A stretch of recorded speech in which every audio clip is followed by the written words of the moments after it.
too excited. I mean, I can almost, not put it into words. It's a big game for us. It's a really big game for me. And I can't wait to play it. And defensively, how do you approach their offense? You have to just take one step at a time. Do your best to get your keys, and just games like this are going to come down to playing hard and making plays. Even when maybe say it's not your turn or it's not your gap or something, it's just going to be about getting off blocks and fighting and getting there and making plays, getting around the ball. One of y'all's big things on success has been goal line stands. You have a bunch against Baylor. You got Blake Belt coming in. Mm-hmm. What do you? I mean, I guess how are you approaching that, knowing he's probably going to be running right at you? Yeah. I mean, pretty much same thing K-State does. Klein. So it's not like we haven't seen him before. It's just one of those things where it's just you gotta play you gotta do your job, and then you gotta do a little extra. It's gonna be about getting off blocks and taking up two, and really just getting after them and winning the line of scrimmage. And then he talked about it being your last Bedlam game, but it being your last overall game of doing Pickens. I mean, what's kind of the thought process and the approach you're taking to this entire game? I mean, every time I think about it, I'm just like, wow, this just flew by. I'm just doing absolutely everything I can, to put ourselves in the best position to win.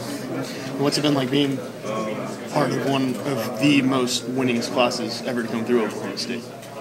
I mean, I guess it's nice. I mean, but I'm not really just ready to sit back and look back on it yet because it's not over. So when it's all said and done, then I'll sit back and be like, okay. But until then, right now, it's just bedlam. That's all I got on my mind. When you look at that, so, a couple weeks ago we were thinking, this, might be a game for both teams, maybe national title implications, but obviously there's still a ton on the line. So just where does this stack up as far as maybe the biggest game that you've played in, biggest game in school history? Where do you think it comes? It's definitely the biggest game I've played in, just because it's for the Big 12 championship. We've always wanted to play for it. We've got the opportunity to half the season. We can't go out and have any regrets. And everyone's working hard, and everyone's just practices have been phenomenal, and I'm proud of everyone. And I think we're just all ready to play this game. You've been close in the past. How badly does this team want to league championship? Oh my gosh. Extremely. I would give just about anything to win this one. So it's just put it in words. Can't really say what I really want to say right there, but go ahead. No one's watching. Okay.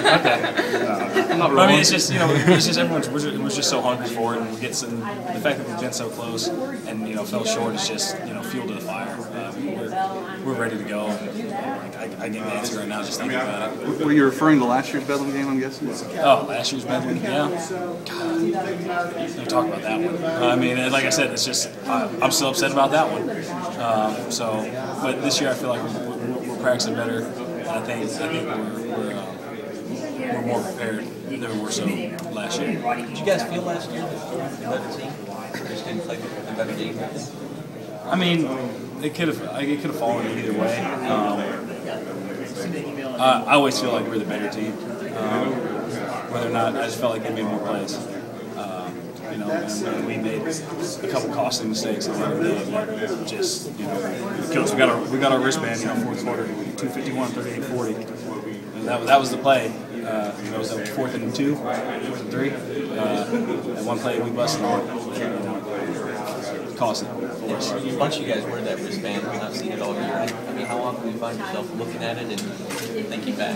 For the longest, I had my my One Heart, One Family for Coach Mitchell's wife. This wristband was actually over it, so I couldn't read it. And then once we got to Bedlam, we took it off and switched it, so I could read it every day and just remind myself how close we were. Whose idea was it? Marquette's. Marquette is pretty, of course.